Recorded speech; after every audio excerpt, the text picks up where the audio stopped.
नमस्कार दोस्तों, स्वागत है आपके अपने चैनल सक्सेस भारत में।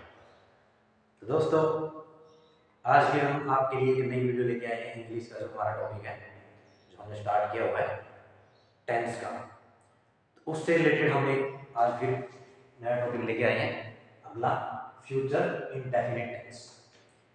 इससे पहले दोस्तों, आपने अगर हमारी पहली वीडियो नहीं देखी है जिसके अंदर हमने प्रेजेंट टेंस और पास्ट टेंस उसके बारे में करवाया हुआ है, वो नहीं देखी तो आप उस वीडियो को देख सकते हैं और चैनल को सब्सक्राइब कर देना, ताकि जो भी हम वीडियो नेक्स्ट अपलोड करें इंग्लिश से रिलेटेड, या फिर ये नहीं हम कर लें कि इंग्लिश ही करवाते हैं, हम कंपटीशन का कोई भी सब्जेक्ट हो, मैथ्स हो, जीके हो, नेशनल लेवल की जीके हो, या हरियाणा के एग्जाम्स होते हैं उनके लिए जो जीके होती है, तो किसी भी टाइप का एग्जाम की आप तैयारी कर रहे हैं कंपटीशन लेवल की, तो हम हर एक एग्जाम की तैयारी करवाते हैं और उसी हिसाब से वीडियो अपलोड करते रहते हैं।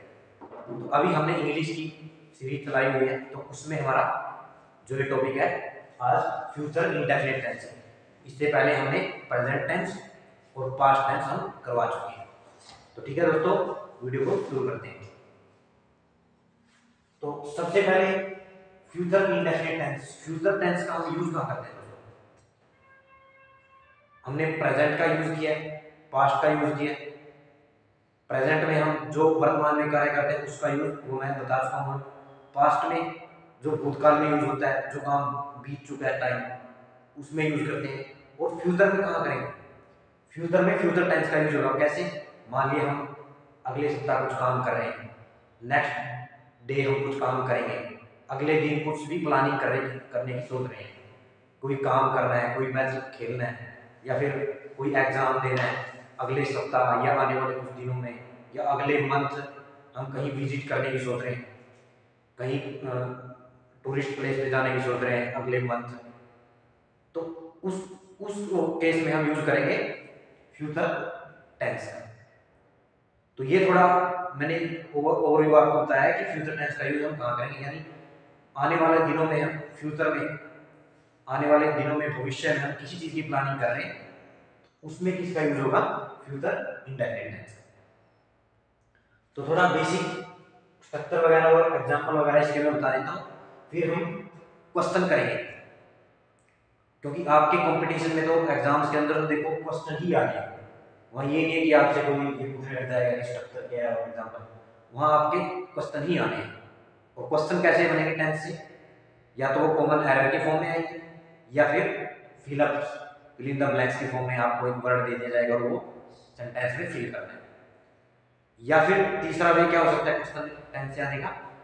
सेंटेंस इंप्रूवमेंट, यानी सेंटेंस को इंप्रूव करना है और करेक्ट करके उसको लिखना होता है। तो ये 3-4 तरीकों से आपके कंपटीशन में टेंस से रिलेटेड क्वेश्चन आने के चांस रहते हैं। तो सबसे पहले थोड़ा सा बेसिक कर लेते हैं, फिर हम डायरेक्ट क्वेश्चन पे आ जाएंगे। तो बेसिक में फ्यूचर इंडेफिनिट, अब थोड़ा इंडेफिनिट वर्ड मैंने पहले ही बताया हुआ है।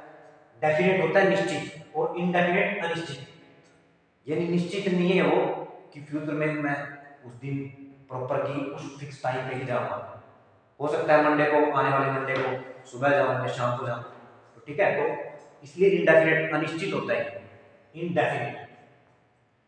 तो स्ट्रक्चर क्या रहेगी? पहले इसकी सब्जेक्ट रहेगा, फिर विल शैल रहेगा, फिर वर्ब की फर्स्ट फॉर्म, फिर प्लस ऑब्जेक्ट। ये अपनी इंग्लिश सेंटेंस के अंदर स्ट्रक्चर रहेगी सेंटेंस की, फ्यूचर इंडेफिनिट। तो विल और शैल के साथ हम किसका यूज करेंगे? वर्ब की फर्स्ट फॉर्म। ये पहचान बन गया फ्यूचर इंडेफिनिट टेंस की, फ्यूचर इंडेफिनिट टेंस में विल और शैल के साथ क्या आएगा? वर्ब की फर्स्ट फॉर्म। वहां पे आप वर्ब की सेकंड या थर्ड फॉर्म नहीं लगा सकते। तो पहला पॉइंट, विल शैल के साथ वर्ब की फर्स्ट फॉर्म। और एक और बात है यहाँ पे, विल और शैल मॉडल भी होते हैं, तो हम मॉडल के साथ भी किसका यूज करते हैं? जनरली वर्ब की फर्स्ट फॉर्म का ही यूज करते हैं। तो इसलिए पहचान क्या रहेगी डेफिनेट में? विल और शैल के साथ वर्ब की फर्स्ट फॉर्म का आपने यूज करना है फ्यूचर इंडेफिनिट। इसका एक एग्जांपल मैंने लिखा हुआ है यहाँ पे, he will go to Delhi next week। he will go, वह जाएगा, टू दिल्ली नेक्स्ट वीक, वह जाएगा अगले सप्ताह दिल्ली, यानी अगले सप्ताह वो दिल्ली जाएगा। जाएगा यानी फ्यूचर में प्लानिंग कर रहा है अगले सप्ताह, तो इसलिए क्या हो गया ये फ्यूचर इंडेफिनिट। तो नाम से भी स्पष्ट हो जाती है चीजें कि ये सेंटेंस किस हिसाब से फ्यूचर इंडेफिनिट है या पास्ट है या प्रेजेंट है। क्योंकि अगर आप हिंदी थोड़ी सी बना सकते हो तो उसकी वह जाएगा दिल्ली नेक्स्ट होता है अगले और भी सप्ताह, अगले सप्ताह वो दिल्ली जाएगा। तो ये थोड़ा बेसिक मैंने करवा दिया, स्ट्रक्चर बता दिया आपको और एक एग्जांपल भी दे दिया कि किस हिसाब से आएगा। अब थोड़ा इसमें ये भी रहता है दोस्तों कि विल और शैल का यूज कहाँ पे करेंगे। विल और शैल में आपको थोड़ा सा मैं बता देता हूं, आई और वी के साथ आपको यूज करना है शैल का। मोस्टली केसेस में, ज्यादातर केसेस के अंदर आई और वी के साथ शैल का यूज होता है। और बाकी जो बच गए ही सी इट या किसी का नाम, उनके साथ क्या किसका यूज होगा, जो हमारा बच गया ही सी इट या किसी का नाम, उनके साथ किसका यूज होगा विल। और आई और वी के साथ मोस्टली केसेस में शैल। कुछ केसेस होते हैं जहां आई के साथ विल का यूज हो जाता है, वो हम मॉडल जो टॉपिक करेंगे वहां उसके बारे में फुल डिटेल में डिस्कस करेंगे कि आई के साथ कब विल का यूज होगा और कब शैल का यूज होगा। तो यहाँ आपको थोड़ा सा मैंने बता दिया कि आई के साथ किसका यूज होगा, आई और वी के साथ शैल का यूज होगा। तो अब डायरेक्ट हम क्वेश्चन पे आ जाते हैं।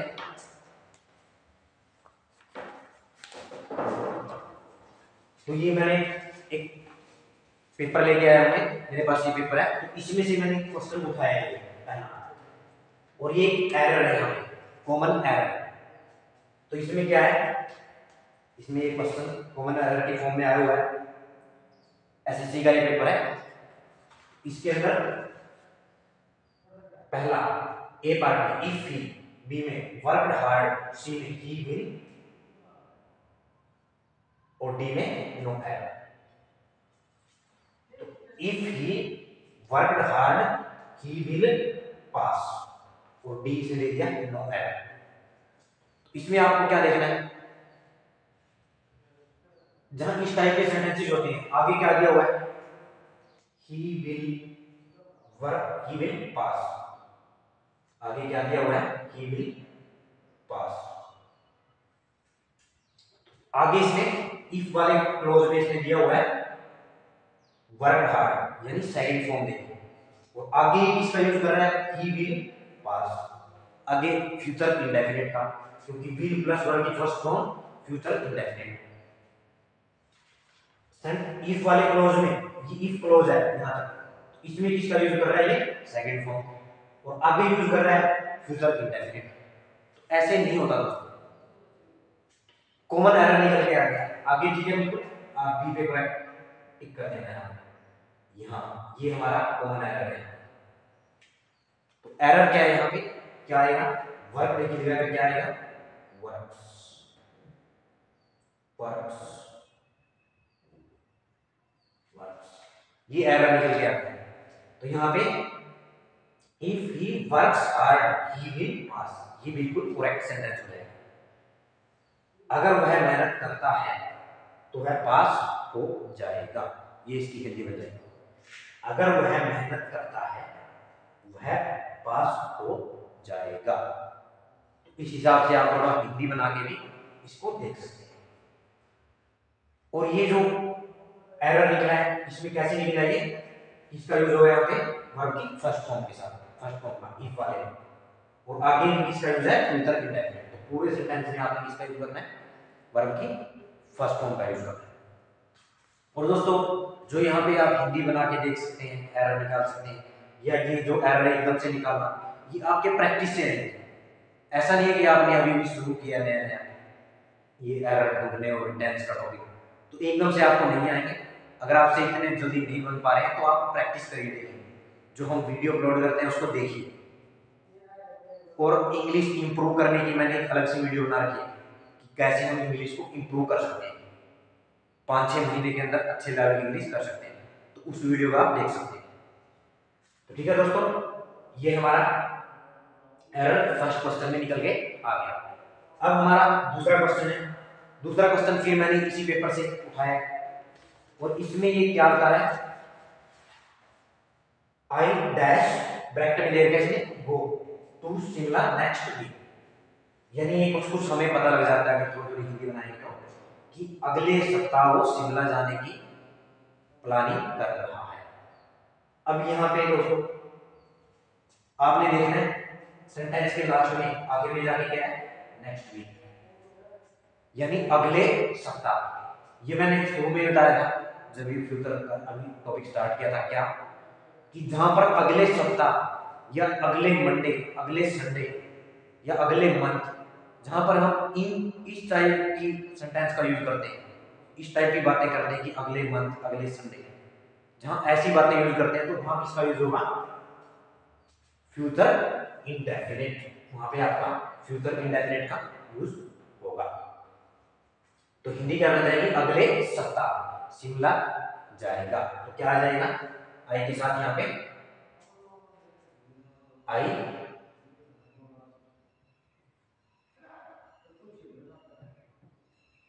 आई और यहाँ पे क्या करना है आगे, शैल,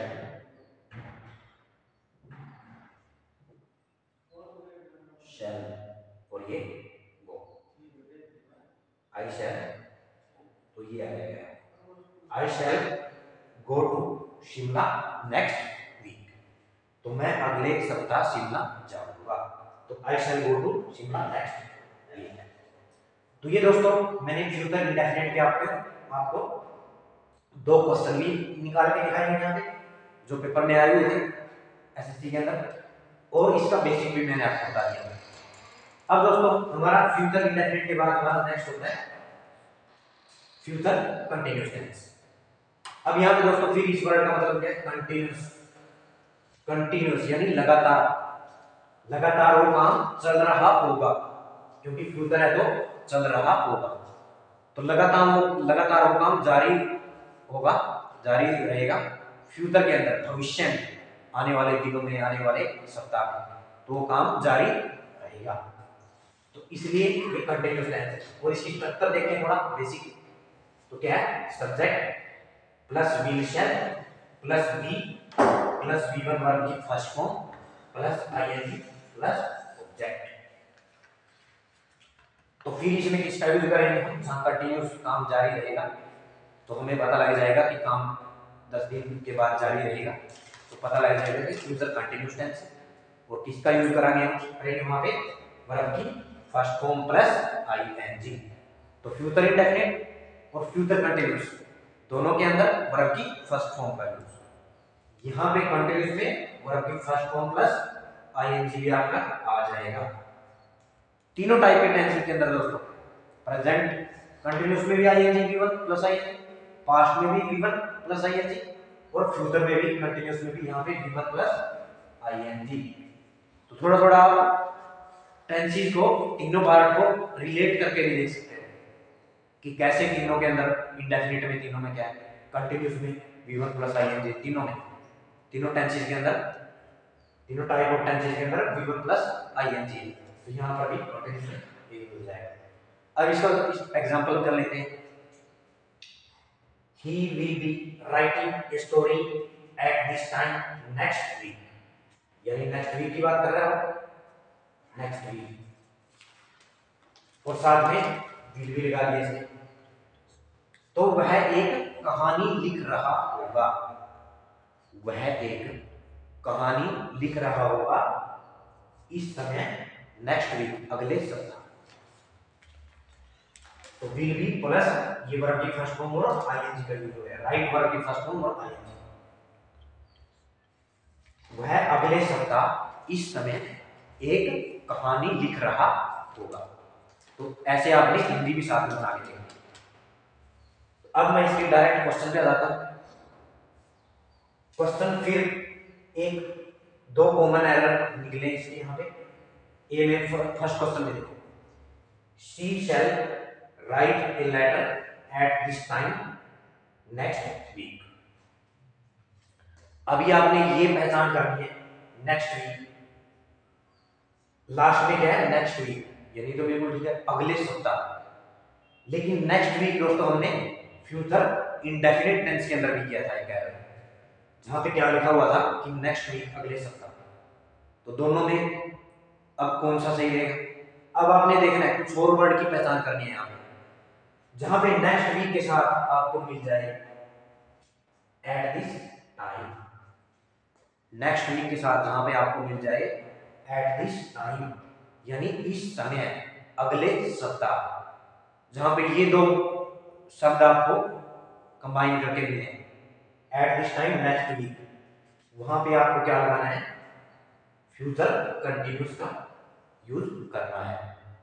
और जहां पर आपको एट दिस टाइम ना मिले, एट दिस टाइम ना मिले और सीधा नेक्स्ट वीक दिया हो, वहां पे आपको किसका यूज करना है? Future indefinite. तो ये आपको ध्यान रखना है, जहां पे at this time next week के साथ है वहां पे फ्यूचर कंटिन्यूस, और जहां पे एट दिस टाइम नहीं दिया हुआ है सेंटेंस के अंदर, वहां पे फ्यूचर इनडेफिनिट। तो यहाँ पे दिया हुआ है हमारे पास एट दिस टाइम, इस समय, अगले सप्ताह लिख रहा होगा एक पत्र। तो कहां पे एरर आ जाएगा? शी शैल, यहाँ पे एरर आएगा, बी पार्ट में आपका एरर निकल के आ जाता है। तो बी में क्या आएगा? करेक्ट क्या होगा इसकी जगह में? She shall be writing, she shall be writing, she shall be writing a letter at this time next week. वह अगले सप्ताह इस समय एक पत्र लिख रही होगी। She shall be writing a letter at this time next week. तो ये बिल्कुल करेक्ट सेंटेंस बन जाता है, और आप हिंदी बना सकते हैं फिर इसकी, ठीक है। अगला हमारा है, फिर ये कॉमन एरर है, I shall be going to Shimla next Monday. I shall be going to Shimla next Monday. इसमें फिर आपने क्या पहचान कर रखी है? इसमें फिर आगे क्या दिया होगा? नेक्स्ट मंडे, यानी अगले सोमवार को वह कहां जाएगा? शिमला जाएगा। लेकिन यहां पे क्या है? विल बी गोइंग, और डी ई में से आपको एरर छांटना है। इसने नो एरर, ई ऑप्शन भी नहीं दिया कुछ नो एरर का कुछ, तो इसमें से आपने एरर छांटना है। तो कहां पे एरर छांटोगे आप? कोई एट दिस टाइम का यूज नहीं है, ये जो पहला किया था हमने एट दिस टाइम का, ये यहाँ पे यूज नहीं है। तो इसलिए आप कहाँ एरर निकाल देंगे? ये बी पार्ट में आपका एरर निकालना होगा आपको। तो बी पार्ट को आप टिक करेंगे, और इसकी जगह पे क्या आ जाएगा?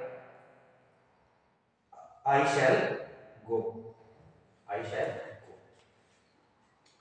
तो क्या आ जाएगा? I shall go to Shimla next Monday. मैं अगले सोमवार शिमला जाऊंगा। तो ये इसकी हिंदी बन जाएगी, और इस हिसाब से आपको फ्यूचर कंटिन्यूअस टेंस के अंदर एरर निकालनी होगी। तो दोस्तों, ये मैंने आपको आज फ्यूचर इंडेफिनिट और फ्यूचर कंटिन्यूअस करवा दिया, और इससे पहले हमने प्रेजेंट इंडेफिनिट और प्रेजेंट के सारे पार्ट वो करवाए, पास्ट की भी पूरा करवा चुके हैं। तो वो वीडियो अगर आपने नहीं देखी है तो आप देख लेना, और इधर भी एक वीडियो मिल जाएगी, जैसे ये वीडियो खत्म होगी तो आप उस पर क्लिक करके भी पिछले पार्ट को और जो इंग्लिश का इम्प्रूवमेंट है उस क्लास आप वीडियो देख सकते हैं। तो ठीक है दोस्तों, वीडियो अगर अच्छा लगा तो एक लाइक कर देना, और चैनल को सब्सक्राइब कर देना, ताकि जो भी वीडियो हम नेक्स्ट अपलोड करें किसी भी सब्जेक्ट से रिलेटेड, तो वीडियो आप तक पहुँच जाए और आप अपने एग्जाम की अच्छे से तैयारी कर सकें। तो ठीक है दोस्तों, मिलते हैं अगले वीडियो में। थैंक यू, जय हिंद, जय